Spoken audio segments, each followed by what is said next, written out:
The night before my surgery, I signed a document that gave my mother temporary control over everything. The nurse called it standard, just in case something goes wrong. My accounts, my decisions, my voice. And I remember thinking, she's my mom.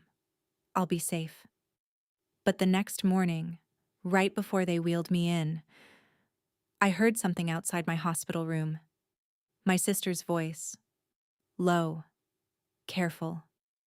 Are you sure she won't undo it? And my mom replied, not if we make it permanent before she wakes up.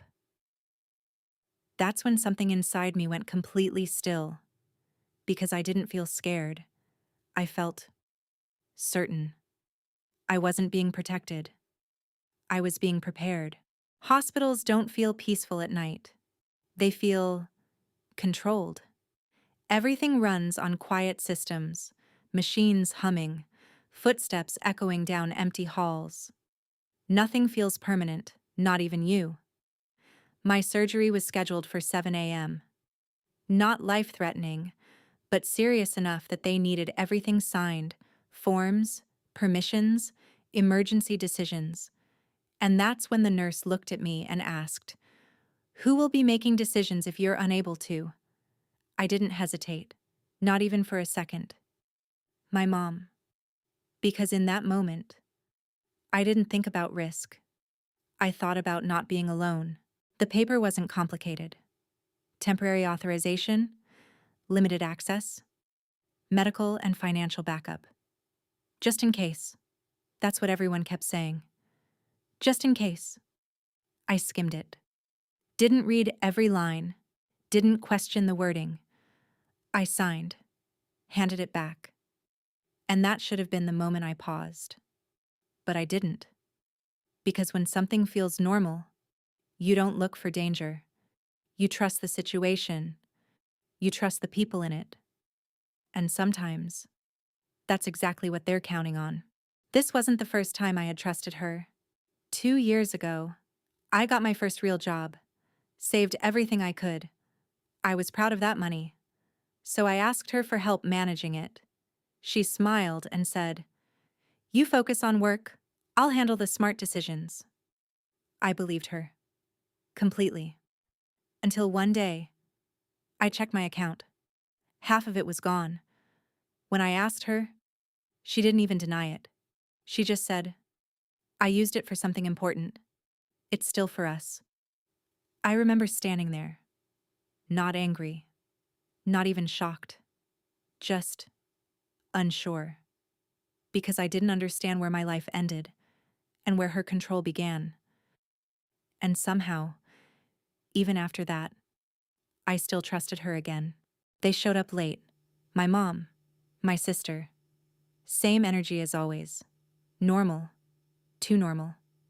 My mom walked in first, looked at me, and asked, "Did you sign everything?" I nodded.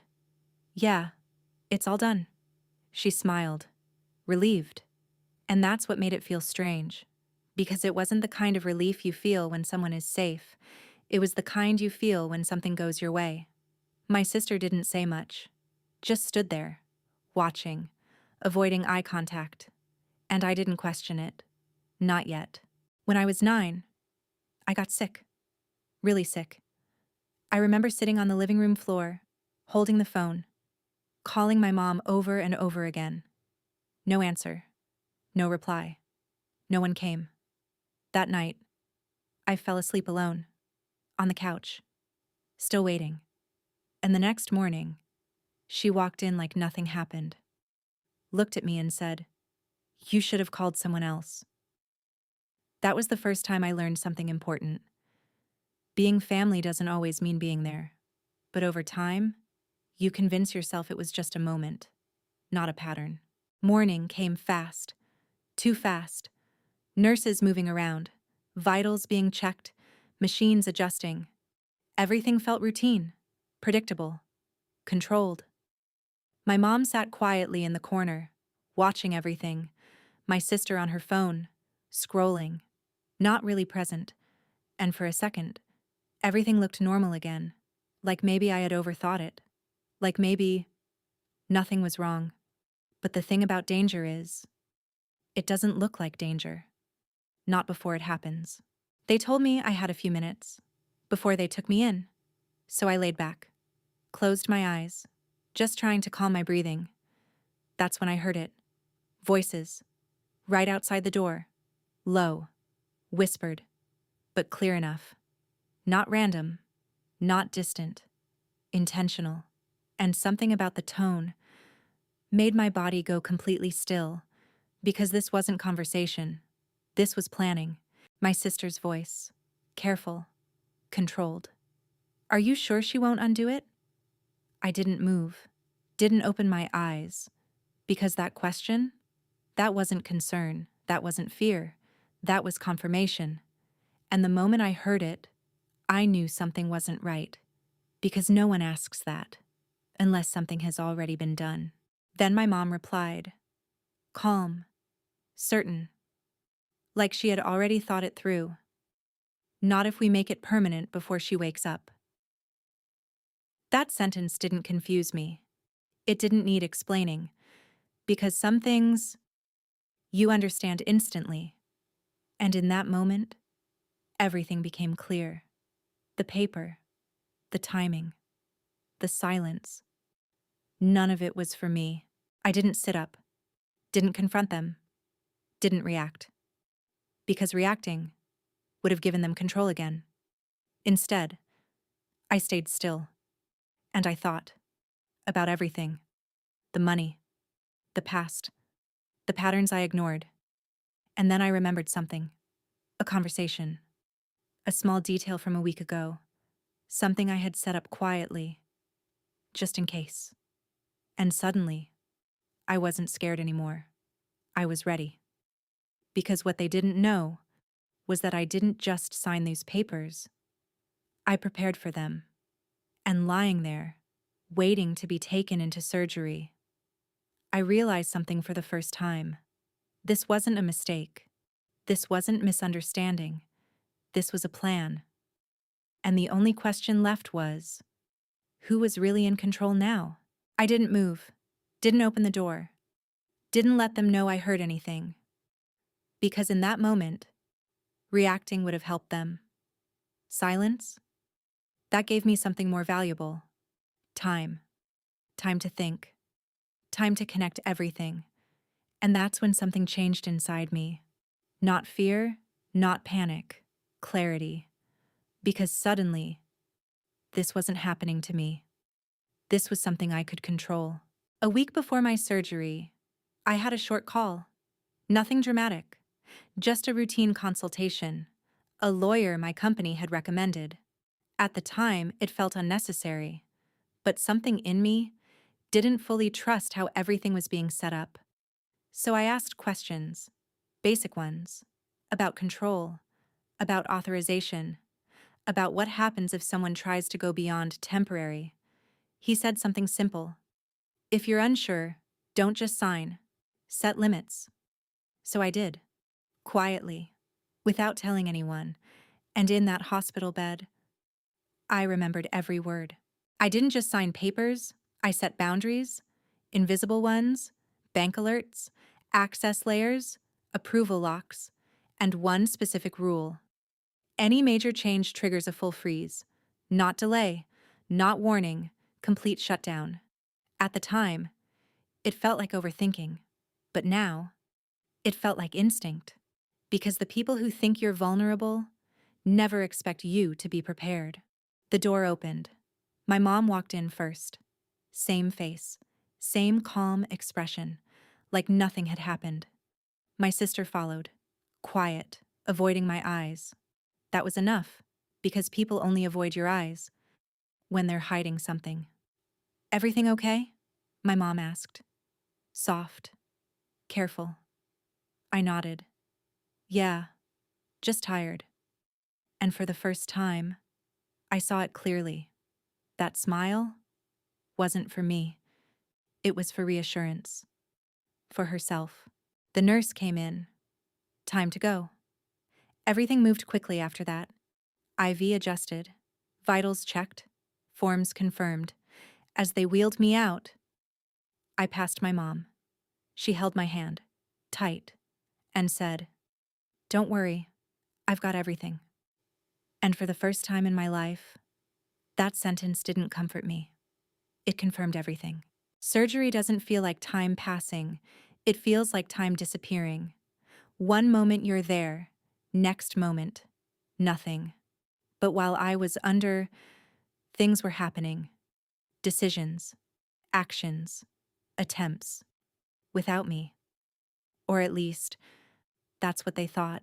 Later, I found out exactly what they tried.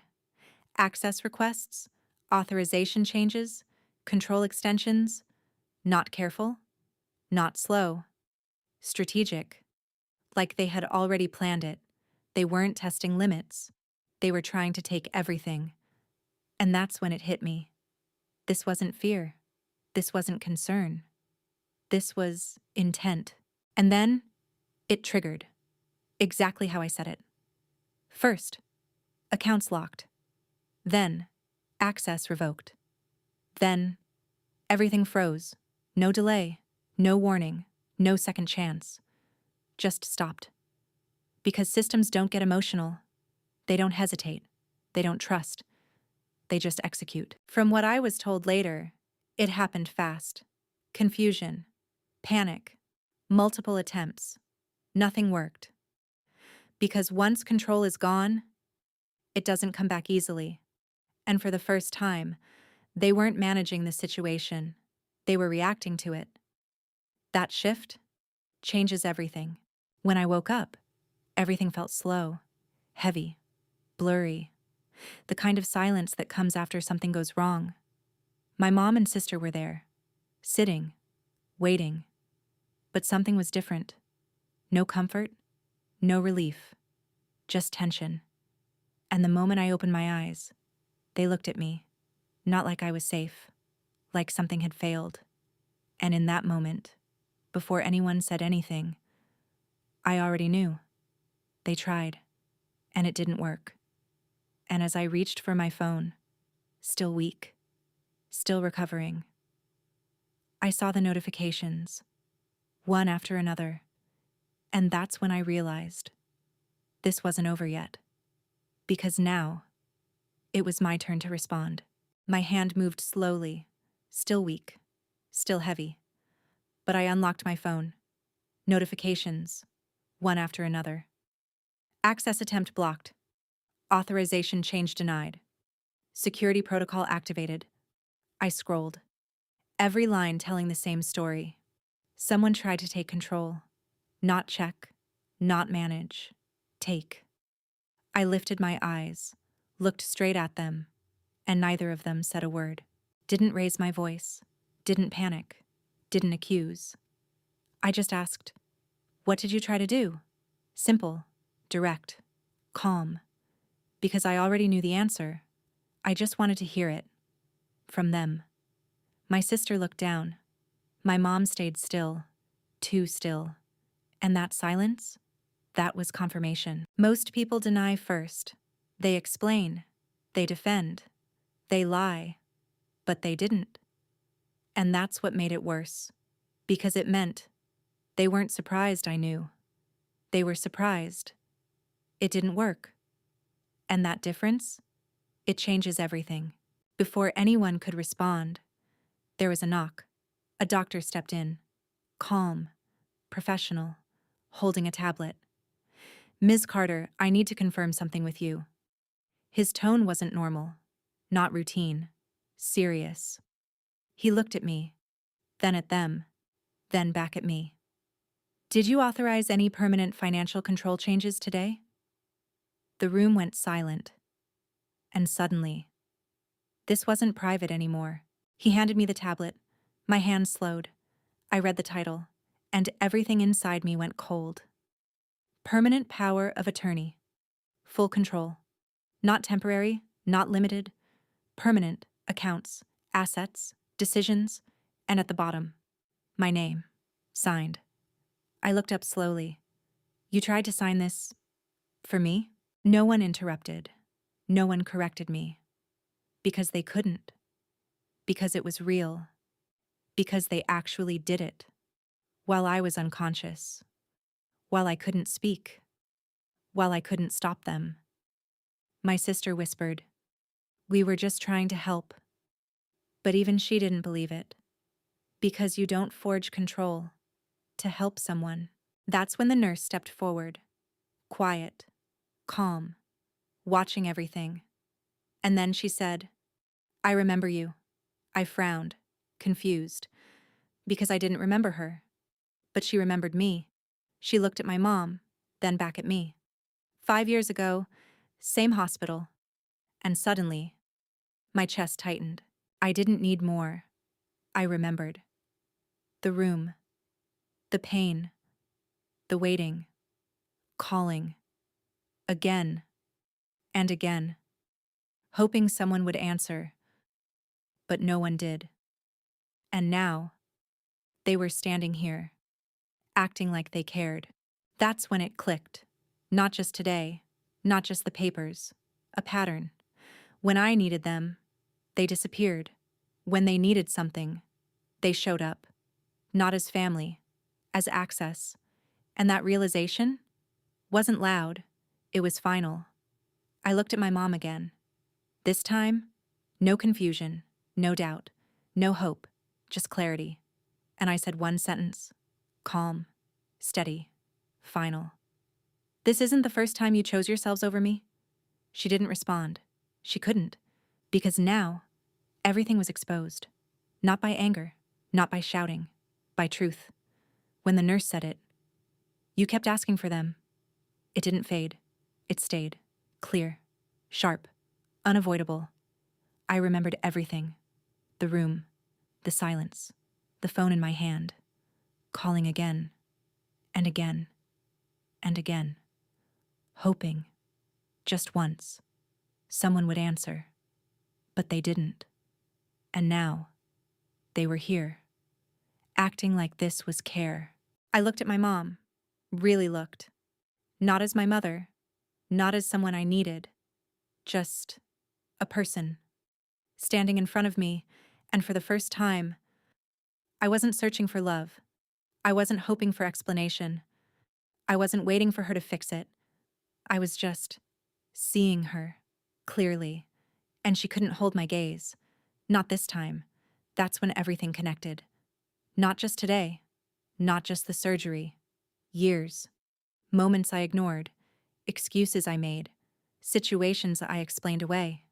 When I needed them, they disappeared. When they needed something, they showed up. Not for me, for access. And that truth didn't hurt anymore, because it finally made sense. My sister tried to speak, but her voice didn't hold. We didn't think. She stopped, because she realized something. They didn't think. Exactly.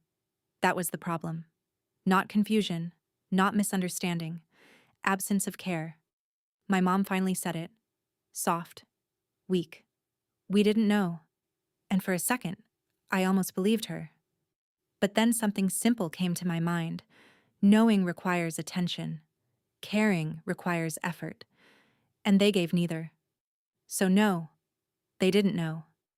Because they never wanted to. Something shifted inside me. Not loud, not dramatic. No anger, no tears. Just a quiet closing, like a door. The kind that doesn't slam, doesn't echo, just shuts, and doesn't open again. And in that moment, I understood something for the first time.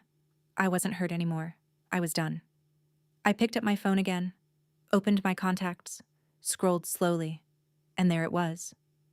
Mom, still saved, still first.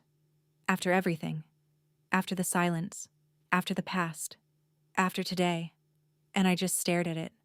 Not confused, not emotional, just aware. My sister looked at the screen, confused, almost shocked. "After everything, you never changed it?" Her voice was quiet, like she didn't understand. And honestly, I didn't blame her, because even I didn't fully understand it. I looked at the name, then at them, and said, "I kept thinking, maybe one day I wouldn't have to." That was it. No blame, no anger, just truth. And that truth hit harder than anything else, because now they understood. It wasn't about trust, it was about hope. And that hope was gone. I didn't rush, didn't hesitate, didn't explain, because the decision had already been made. Not here, not today. A long time ago. I just hadn't acted on it yet. And now, for the first time, I wasn't holding on to anything. Not expectations, not memories, not them. And what I did next wasn't emotional. It wasn't impulsive. It was final. I looked at my phone, at the name still saved there. Mom. And for a few seconds, I didn't think, didn't question, didn't hesitate. Because this wasn't a decision anymore. It was something that had already happened inside me. Long before this hospital room. Long before today. I just hadn't said it out loud yet. My thumb moved slowly. No anger. No emotion. Just clarity. I tapped the screen. Remove contact. A small confirmation popped up. Simple. Quiet. Final. I pressed it. And just like that, her name disappeared. Not from pain, not from anger, from understanding. I expected something. A reaction, a voice, a wait. But nothing came. No one moved. No one spoke. Because for the first time, they knew they had no right to. And that silence was louder than anything they could have said. My mom finally spoke, her voice smaller than I had ever heard it. We can fix this. But even she didn't believe it. You can hear it. When someone says something, just because they're supposed to. Not because it's real. And I didn't respond. Because some things don't get fixed. I didn't explain. Didn't defend myself. Didn't bring up the past. Because what was left to say? Everything was already there. In that room. In their silence. In what they tried to do. And for once, I wasn't the one carrying it anymore. The room felt different. Not tense. Not loud.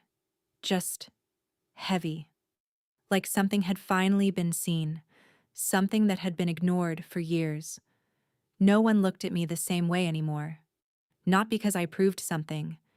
Because they finally understood it. I stood up slowly. Still weak. Still recovering. But steady. Stronger than before. Not physically. Mentally. Emotionally. For the first time in a long time. I wasn't unsure. I wasn't waiting. I was done. I looked at them one last time, not searching, not hoping, not expecting anything.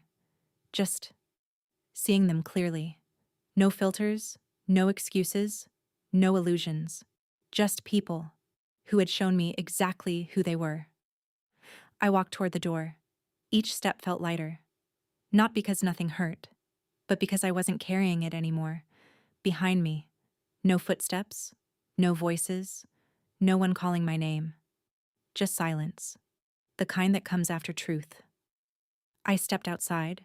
The air felt different. Calmer. Clearer. Like something had finally ended.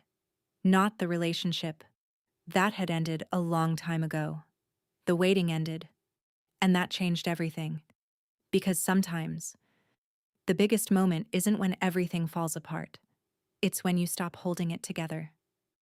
I trusted them because I thought I had no one else. And they proved. I never did. If this story felt real to you, subscribe. Because some people don't break your trust loudly. They do it quietly. Until one day, you finally see it.